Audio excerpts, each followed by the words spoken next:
everyone, welcome to online economics class. In today's video, we will discuss about the third situation of coefficient of rank correlation, which is when ranks are equal or repeated. In previous videos मैंने आपके साथ पहली दो situations discuss की है. Number 1 when ranks are given and number 2 when ranks are not given. आज हम third situation को डिस्कस कर रहे हैं Spearman coefficient of rank correlation की, जिसमें जो रैंक्स आएगी वो रैंक हमारी इक्वल आए या फिर रिपीटेड आए. उस कंडीशन में हम कैसे इन प्रॉब्लम्स को सॉल्व करते हैं, चलिए वो समझते हैं. तो उसके लिए पहले हम एक प्रॉब्लम ले रहे हैं और इस प्रॉब्लम में हम डिस्कस करेंगे व्हेन रैंक्स आर इक्वल और repeated. So the given problem is calculate the coefficient of rank correlation from the following data. So here there is a two series x and y. हमें इन दोनों जो given data है x series का या y series का, इनके बीच में correlation find करना है. correlation find करना है with the help of Spearman coefficient of rank correlation formula से. Now we will first make a table, जैसे हमने लास्ट प्रॉब्लम में भी प्रिपेयर की थी, इसमें हम सीरीज़ को रैंक असाइन करते हैं. सेम वैसे ही आज की प्रॉब्लम में भी हम रैंक्स असाइन करेंगे. हम एक्स सीरीज़ में जो लोवेस्ट नंबर है वहाँ से रैंक असाइन करना स्टार्ट करते हैं. So here if you look 9 is the smallest number, तो हम उसको असाइन करते हैं first rank. After it there is a 15, let we assign 15 second rank, और जो 15 से बड़ा नंबर है वो है 16. When we look in the series, there is a 216. दो बार 16 रिपीट हो रहा है. तो अब हमारे सामने प्रॉब्लम आती है कि 16 को थर्ड रैंक दे और अगले 16 को फिर फोर्थ रैंक दे. कहते हैं दोनों के नंबर सेम हैं, तो हम सेम रैंक असाइन करेंगे. अब सेम रैंक असाइन करने का तरीका क्या है, देखिए, अगर मैं कहूँ कि पहले 16 को थर्ड रैंक देते हैं और नेक्स्ट 16 को फोर्थ रैंक देते हैं, तो उसमें भी एक रैंक का वेरिएशन आ जाएगा. तो व्हाट वी विल डू, हम जो रैंक असाइन हो रही है दोनों सेम नंबर को, उनको टोटल करेंगे. 3 + 4 मतलब पहले 16 को थर्ड रैंक असाइन हो रही है और नेक्स्ट वाले 16 को फोर्थ रैंक. इनका टोटल करेंगे विच इज़ इक्वल टू 7. जो 16 है 2 टाइम्स रिपीट हो रहा है, तो उसको हम डिवाइड करेंगे 2 से और इक्वल आएगा 3.5. नाउ व्हाट वी डू, हम दोनों 16 को 3.5 एंड 3.5 सेम रैंक असाइन करते हैं. हमने थर्ड रैंक और फोर्थ रैंक दोनों का एवरेज लिया था, तो अब जो नेक्स्ट नंबर को असाइन करना है वो फिफ्थ रैंक होगी. ठीक है, मतलब थर्ड और फोर्थ रैंक का एवरेज तो यहाँ पे आ चुका है, तो अब फोर्थ रैंक ना देके हम जो असाइन करेंगे वो देंगे नेक्स्ट फिफ्थ रैंक. तो अब इसके बाद नंबर आ रहा है 25. 16 के बाद जो हाईएस्ट नंबर है वो 25 है, तो we will assign it fifth rank. Now after it 33 को हम असाइन करते हैं 6 रैंक. 40 उससे नेक्स्ट हाईएस्ट नंबर है, इसको 7 रैंक. एंड 40 के बाद जो हाईएस्ट है वो है 48, इसको 8th rank. And after it 57 को हम असाइन करेंगे 9th रैंक. और जो सबसे हाईएस्ट नंबर है 65, उसको असाइन करते हैं 10th रैंक. तो ये वो मेथड हुआ जिसमें हमने जो रिपीट हो रहा है नंबर उसको हमने एवरेज रैंक असाइन की है.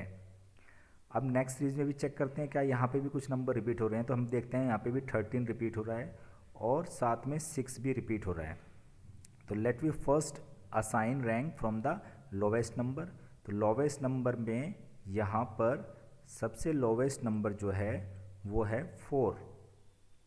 तो first we assign first rank to 4. अब नेक्स्ट नंबर है 6. अब 6 यहाँ पर 2 टाइम्स आ रहा है, ये भी रिपीटेड नंबर है. अब इसको भी हम सेम मेथड से करते हैं रैंक असाइन. एक 6 पे सेकंड रैंक आ रही है और दूसरे 6 पे थर्ड रैंक आ रही है, तो हम इन रैंक्स का एवरेज निकालेंगे. 2 + 3 ये हो जाएगी आपकी 5. नाउ 5 को हम 2 से डिवाइड करेंगे, रैंक आएगी हमारी 2.5. दोनों 6 को 2.5 रैंक असाइन करेंगे, जो हमने पहले सीरीज़ में भी यही मेथड अप्लाई किया था जब रैंक्स रिपीट होती है। आफ्टर इट अब सेकंड और थर्ड रैंक दोनों हम दे चुके हैं, तो अब नेक्स्ट जो नंबर होगा उसे हम फोर्थ रैंक देंगे। लाइक अब 6 के बाद जो हाईएस्ट नंबर है डेट इज़ 9, तो 9 को हम देंगे 4, क्योंकि 2 और 3 का एवरेज हम ऑलरेडी ले चुके हैं। तो अब जो नेक्स्ट रैंक असाइन की हमने वो की है 4, तो 9 के बाद जो हाईएस्ट नंबर आ रहा है वो है 13। 13 भी 2 टाइम्स रिपीट हो रहा है। तो 4 के बाद जो रैंक आएगी, एक के लिए 5 आएगी और दूसरे के लिए 6, तो हम इनका भी एवरेज निकालेंगे, साइन करेंगे 5.5 और नेक्स्ट वाले को भी 5.5। 5 और 6 रैंक हम असाइन कर चुके हैं। तो जो अब 13 के बाद जो नेक्स्ट नंबर आएगा उसको हम 7 रैंक देंगे। तो 13 के बाद नंबर है 15, तो 15 को हम देंगे 7th रैंक। एंड अब इससे जो हाईएस्ट नंबर है उसको देंगे 8th रैंक। 20 को हम देते हैं 9th रैंक। और फिर सबसे जो हाईएस्ट नंबर है वाई सीरीज में वो है 24, इसको देते हैं 10th rank. After the assigning the both series rank, अब हमारा जो नेक्स्ट वर्क रहता है वो रहता है डिफरेंस निकालना। डिफरेंस जो होगा वो होगा R1 माइनस R2, मीन्स पहले ही जो रैंक है उसमें से सेकंड रैंक को माइनस करना है। सो जब हम 8 में से 5.5 माइनस करेंगे, 8 minus 5.5 we get 2.5। After 6 minus 5.5 we get 0.5। After it 7 minus 10 we get -3। फिर 1 में से माइनस करना है 2.5, तो वी गेट -1.5। सेम ऐसे ही हम जो रैंक 1 है उसमें से रैंक 2 माइनस करते जाएंगे। Now in the last column we have to find the D square. तो डी की जो वैल्यूज़ हैं उसका स्क्वायर हमें फाइंड करना है। तो 2.5 का स्क्वायर हो जाएगा 6.25। इसी तरीके से हम सारे नंबर्स के स्क्वायर राइट डाउन करेंगे लास्ट कॉलम के अंदर। डी स्क्वायर की वैल्यू फाइंड करने के बाद हम इस कॉलम की वैल्यूज़ को सम करेंगे और लास्ट में हमें फाइंड होगा समीशन डी स्क्वायर। तो समीशन डी स्क्वायर इन सारी वैल्यूज़ को ऐड करने के बाद आएगा 39.5। अब हमने इसमें किया हमने किया कि व्हेन 2 और more items are of equal value they are assigned average ranks. मतलब जब कोई नंबर 2 बार रिपीट हो रहा था तो हमने इसको एवरेज रैंक दी। तो ये इस तरह के नंबर कितने हैं, देखिए पहली सीरीज़ में 16 2 टाइम्स रिपीट हुआ और वाई सीरीज़ में 6 2 टाइम्स रिपीट हुआ और 13 भी 2 टाइम्स रिपीट हुआ। अब इसके लिए जो फॉर्मूला यूज़ होगा वो जो हम प्रीवियस फार्मूला यूज़ करते हैं उससे थोड़ा सा डिफरेंट फार्मूला है।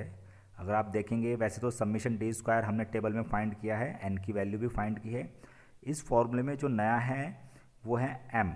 इन दिस फॉर्मूला जो एम की वैल्यू है वो ये शो करती है कि कोई नंबर कितने टाइम रिपीट हुआ है। लाइक 16 जो है हमारी प्रॉब्लम में 2 टाइम्स रिपीट हुआ है, तो एम की वैल्यू हो जाएगी 2।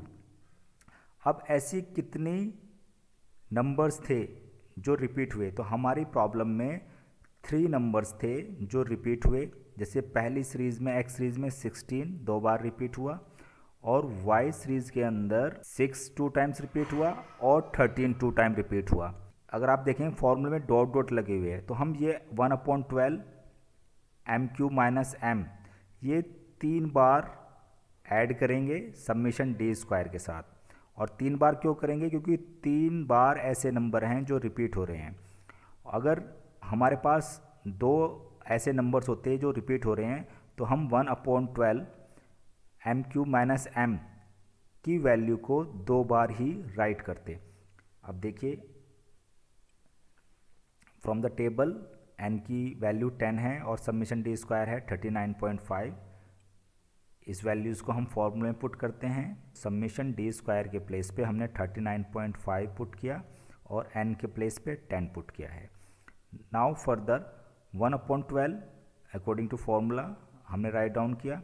एंड जो m की वैल्यू है 16 पहली सीरीज में 2 बार रिपीट हुई तो m के प्लेस पे रखेंगे 2, तो m के प्लेस पे जब हमने 2 पुट किया तो 2 क्यूब माइनस 2 हो जाएगी, प्लस अब नेक्स्ट सीरीज में 6 2 बार रिपीट हुआ है तो उसके लिए फिर फर्दर यही चीज़ को फर्दर रिपीट करेंगे, प्लस 1/12 फिर लिखा हमने, और सेकंड वैल्यू के लिए जो रिपीट हुई उसके लिए कितने बार रिपीट हुई, वो 2 टाइम्स, फिर हमने 2 लिखा और उसका क्यूब माइनस 2, प्लस फर्दर फिर 13 2 बार रिपीट हुआ है तो फिर अगेन 1/12 राइट करेंगे ब्रैकेट, और 13 कितने बार रिपीट हुआ है, 2 टाइम्स, तो 2 पुट करेंगे m के प्लेस पे और उसका क्यूब माइनस 2 और ब्रैकेट क्लोज। तो चलिए अब इसको सॉल्व करते हैं। When we solve it 1 minus 39.5 मैंने ऐसे ही रखा है, प्लस ये जो वैल्यू सॉल्व करके आएगी इट विल बिकम 0.5, तो 0.5 इसके लिए, 0.5 इसके लिए और 0.5 इसके लिए, तीनों मिलकर हो जाएगा 1.5, तो 39.15, सो 39.5 में ऐड करते हैं 1.5 अपॉन 10 की क्यूब 1000 होता है, माइनस 10 करेंगे 990 आ जाएगा, इन दोनों को सम करेंगे तो 6 की मल्टीप्लाई हो जाएगी 41 से अपॉन 990, 6 मल्टीप्लाई 41 होता है 246, डिवाइड किया 990 से, 1 माइनस चल रहा है फ्रॉम द फॉर्मूला, और ये वैल्यू आएगी 246 अपॉन 990 0.246। नाउ अब हमें 0.246 को माइनस करना है 1 से, हमारी जो वैल्यू आएगी वो आएगी पॉजिटिव 0.754, और ये है हमारा rank coefficient of correlation by Spearman's formula.